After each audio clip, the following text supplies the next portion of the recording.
ભાવનગર શહેરના ખેડૂતવાસ 50 વરિયા વિસ્તારમાં આવેલ દેવગ્રુપ આયોજિત દર વર્ષની પરંપરા મુજબ આ વર્ષે પણ ગણેશ મહોત્સવમાં આરતી દરમિયાન પૂર્વના ધારાસભ્ય સજલબેન પેંડિયા સહિત કલ્ચરાપરાના કોર્પોરેટર દ્વારા આરતીનું આયોજન કરવામાં આવ્યું હતું, જેમાં મોટી સંખ્યામાં ભાઈઓ તથા બહેનો તથા બાળકો ઉપસ્થિત રહીને મા આરતીમાં જોડાયા હતા।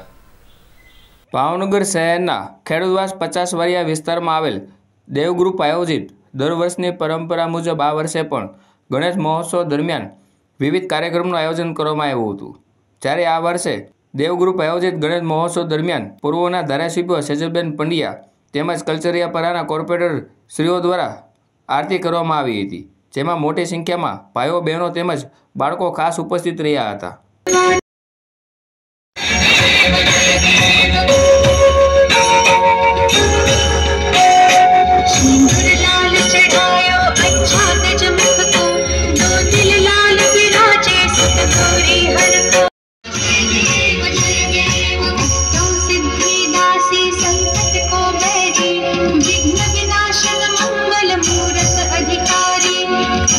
सूरज प्रकाश